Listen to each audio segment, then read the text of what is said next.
Բաղդադը Պիսկոպոսի նույն խոցում են, այդպես թե ոչ եւ ինչպես է լսվում այս երկու հարցը։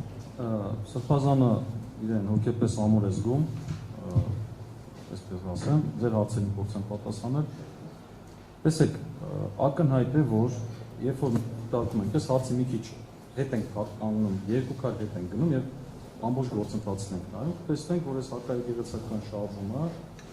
շատ նման է Տուշոնկա օպերացիային։ Եթե ուզում եք տեսնեք, ինքը նույն ծրագիրն է։ Այսինքն, փորձում են անձին թիրախավորեն, բայց ինստիտուտը կապեկեն, դրա հետ կապված որոշակի բարոյական իրավական խնդիրներ ցույց տան եւ այդ ինստիտուտին զրկեն մարդկանց հանրության պաշտպանությունից։ Այսինքն, ակնհայտ ձեռագիրը դա է։ Եվ ինչ արեցին։ Տեսեք, իրենք բնականաբար այդ գաղտնալսումները այդ ամեն ինչը ունեն։ Պարզը չէ ունեն։ Եվ երբ որ Նիկոլ Փաշինյանը մայիսի 30-ից մեկնարկեց հայ ավեկելական սուտ եկեղեցու դեմ իր արշավը, որին բնականաբար նախորդեցին արդեն Ադրբեջանի հոգևոր առաջնորդի քննադատությունը եւ այլն, դրանց չեմ ուզում անդրադառնամ, արդեն պարզ էր, որ այստեղ մի քանի ինչ-որ իրենք ծրագիր են ուզում իրագործել։ Նայեք որն է խնդիրը։ Սկսեցին փորձել հակաբարոյական բաների մեջ մեղադրել եկեղեցականներին, դրան զուգահեռ Բագրատ Սրբազանի գործը ներկայացրեցին իբրև եկեղեցու գործ, փորձեցին կապակցել եկեղեցու հետ, եւ հիմա Միքայել Սրբազանն են փորձում կապակցել եկեղեցու հետ։ Նախ ասեմ Միքայել Սրբազանը Բագրատ Սրբազանն համարում է եղբայր։ Իրենք հոգեվոր եղբայրներ են, բայց դա չի նշանակում, որ Միքայել Սրբազանը Բագրատ Սրբազանի քաղաքական գործունեության մեծ բաժին ունի։ Իհարկե անմեղության կանխավարկածը չեն կարող խախտել, Բագրատ Սրբազանը անմեղ է, քանի դեռ օրինական ուժի մեջ տված դատավճռով այլ բան չի հաստատվել։ Այսօրվա արդարադատության պայմաններում մենք գիտենք, որ ամենա ակներով սպիտակին էլ իրենք սև կարող են ասել։ Հիմա, բայց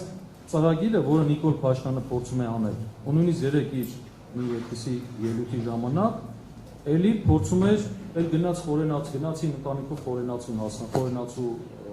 այդ ողբը փորձեցին խմբագրել, աբեկչություն բառը մտցնել դրա մեջ։ Իրենք փորձում են ցույց տալ, որ եկեղեցին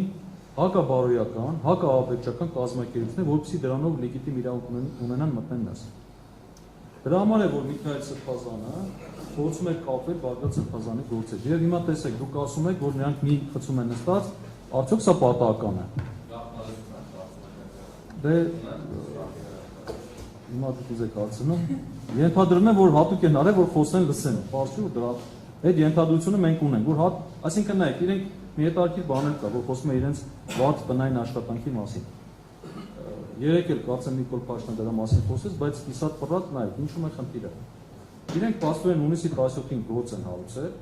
քրեական վարույթ են նախաձեռնել, եւ հունիսի 21-ին Սրբազանը ինչ-որ թեք 25-ին, չեմ հիշում, ամսաթեքա 25-ին, 21-ին Սրբազանը էլի լրագրողի հարցին ինչ-որ պատասխան է տվել եւ սա էլ են դրել իրական հետախնդրման հիմք։ Այսինքն հունիսի 17-ին իրենք արդեն գիտեն, որ Սրբազանը պետք է կրկնի այդ հայտարարությունը,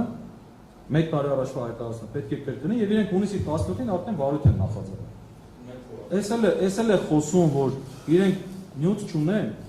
հիմա ուզում են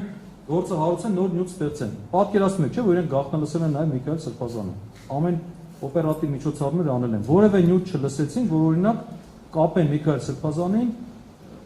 թեկուզ Բագրատ Սրբազանի քաղաքական գործունեության մասն, քաղաքական գործունեության։ Կամ Միքայել Սրբազանը օրինակ բանավոր կամ միտեղ մեկի մոտ ասի, եկեք իշխանության զավթումը պլանավորեն կամ նախապատրաստեն կամ իրականացնեն։ Եթե նման բան լիներ, բնականաբար մենք այսօր կունենանք դա, հենց անձամբ վարչապետը իր Facebook-ան էջում դրա մասին կխոսեր։